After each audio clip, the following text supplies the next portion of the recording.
Hello and welcome to the 6th Annual JuMP UK Conference.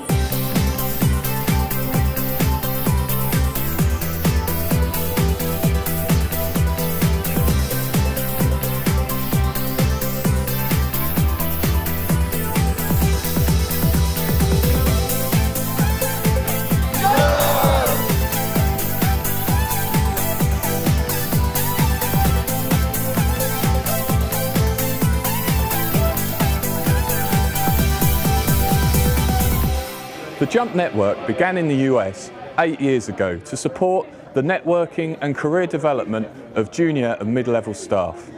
Piloted in the UK in 2012, JuMP UK has continued to grow and develop with a programme of personal development, networking, mentoring, competitions, awards and socialising initiatives that are created and managed by the members themselves. We love JuMP! We love JuMP! We love JuMP! We love JuMP! For me, JuMP is really getting you out of your comfort zone. Getting opportunities to do things that you wouldn't necessarily get to do otherwise. I think JuMP is all about meeting people who are like-minded and have similar ideas and beliefs. For me, JuMP is about bringing people together.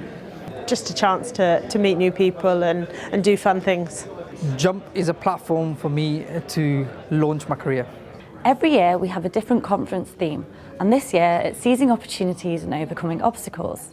It was inspired by the classical game Snakes and Ladders because whilst it's really important to learn about the tools, techniques and knowledge to help you advance your career, it's also hugely important to learn about how to avoid or adapt to challenges that you may face.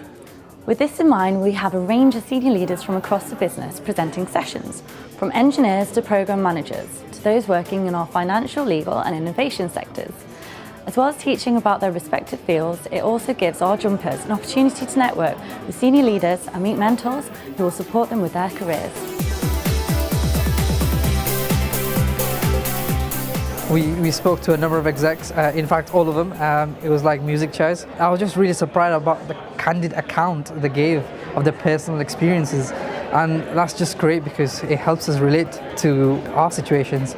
I'm deeply grateful that they've given us this time. Absolutely brilliant.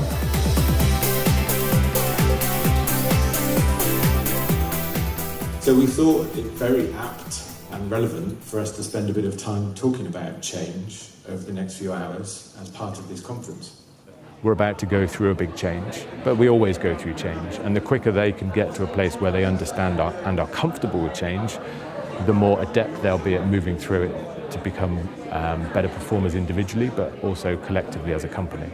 We've just finished an activity led by Madeline, and it was really useful. We got lined up into various rows and paired up with individuals that we hadn't met before, and the idea of the activity was that we turned around so we weren't facing each other and we would change 5 different things. So whether that was moving your watch, tying your hair up, moving your badge from one side to the other, and then we turned back round the other way and our partners had to guess and work out what had changed. And some things were really easy to see, like a change in a badge. Other things, like a change in a watch, were quite difficult. So it was looking at the very small things, but also the bigger change, which was quite interesting.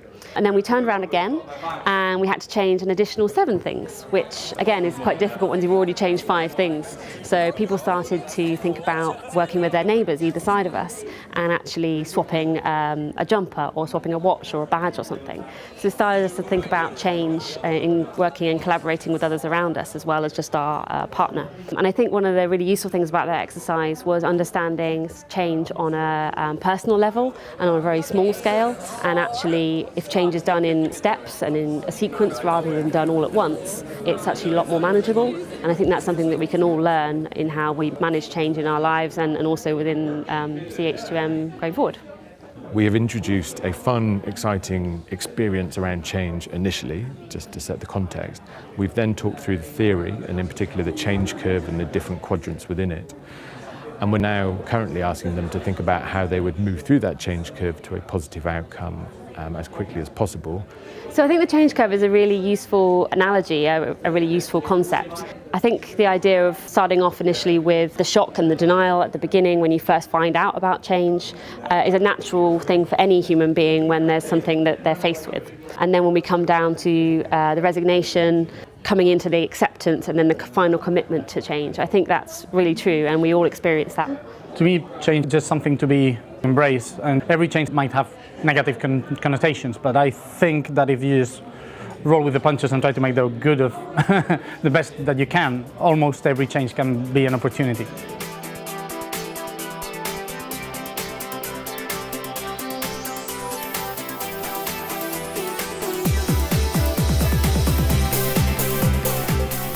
So far I've been to 2 breakout sessions. I think those sessions really give me great insight onto things that I wasn't aware before. My breakout session was around active listening. So the idea behind the session was to make people think a little bit more about something that people take for granted. When people are talking to somebody, they think about what they're saying. When they're listening, not quite so much. So it was about breaking down that communication and finding out what the effect was for both the person communicating and receiving that communication. I found it really interesting how I was able to communicate non-verbally with my partner. Yeah, that was really good.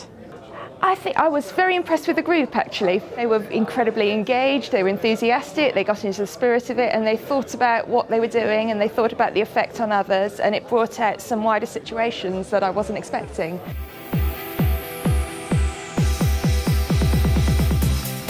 I led workshops around unconscious bias, and then today around diversity in the workplace.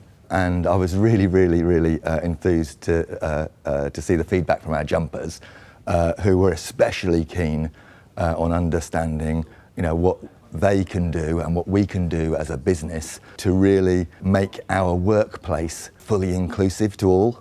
I just attended Richard's session for unconscious bias. I think when people are realizing that that is an issue and then they start addressing it, then that's a way of going forward and making sure we're not making those mistakes. So if you work in a team, always include others and not make decisions for them. Make them part of the decision. So my session was titled Own Your Story so that no matter what happens, you have the power to write the ending. We can't always control what happens to us in life, but we can choose how we respond to that. I think where it gets powerful is when you talk about real issues. What are your fears? What are your challenges? What are your dreams? And not only did we make them spend a significant amount of time writing it down to really think through the process and pull into deeper thoughts, but then they also got to share that with each other. It all kind of ties it together that they can help make this real, not just this theory of positivity and philosophy of resilience, but actual something they can take into their lives.